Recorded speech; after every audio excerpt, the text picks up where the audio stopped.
mo doon sa likod.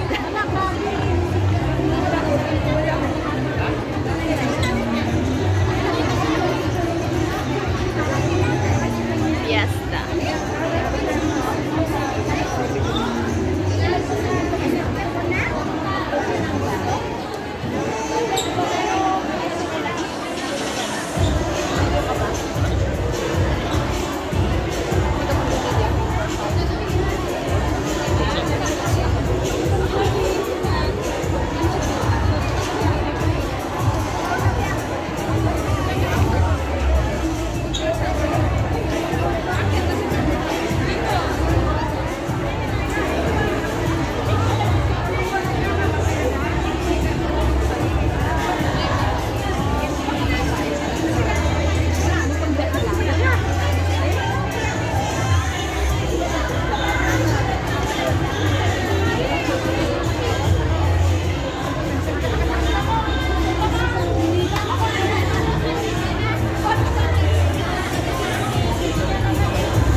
Pareho tayo. Nakapila sila. Wala rin ako. Te, ikaw na mag-share. Ayaw, sa kayo? Sige, sir. Oh, sorry din. Ako din wala.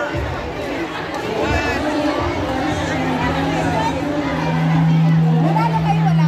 Si Nailani lang. Oo, wala din si Maylin. Si Joanne. Si Joanne, libro lang. Ah. Ano to?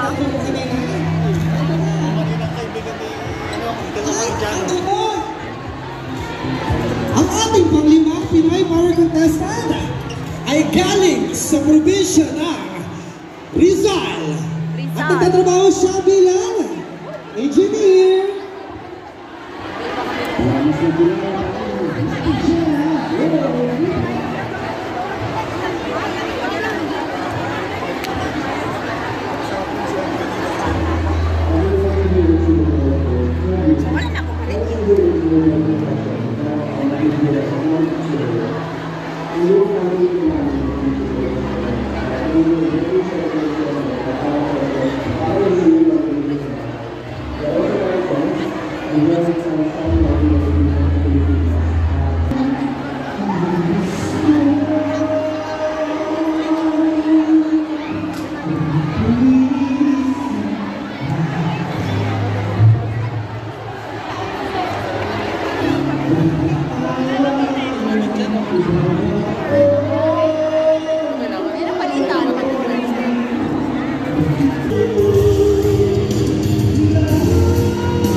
May timer.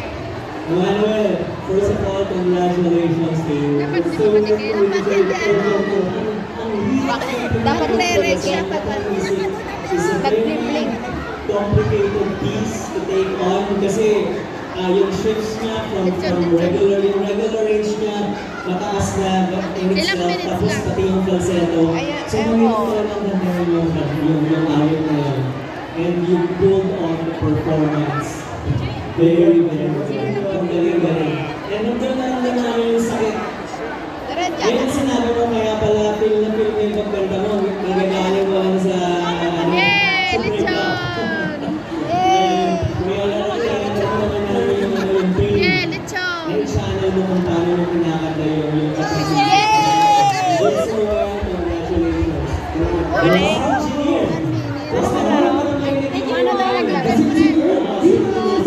Paano yan? So ito na yung mga nakakakuha. So, maraming salamat, Mr. John. Pakikialaman ang buhay. Ang daming fans! Jerson Lopez! Jerson! Go, Jerson! Okay. Alright. Si Jerson ay nanggaling sa probinsya ng Albay. Tama? Mga taga-Albay ba kayo? Ah, hindi. Okay. So, ano bang pinakamagandang puntahan dyan sa Albay? Mayon Vol. Kaya ko nalipat na yung Mayon Volcano sa Naga. Hindi, binalik. Di ba? Ah, binalik.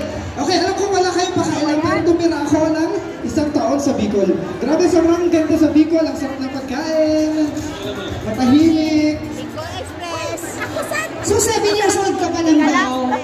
Kumakanta ka na.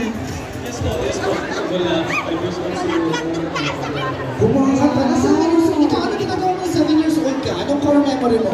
Kung memory ko na 7 years old, mahirap lang kasi kami. So kami ng nanay ko, nasa labas ng pinto, pinukutukan ako. Sino nakaka-relate dyan? Okay ka ngayon, may kuto. Ikaw, partner, ikaw, anong ginagawa? Ako, nung 7 years old ako, ang naaalala ko, di ba tumira ko sa Bicol ng 1 year? Nakakalaban ko siya.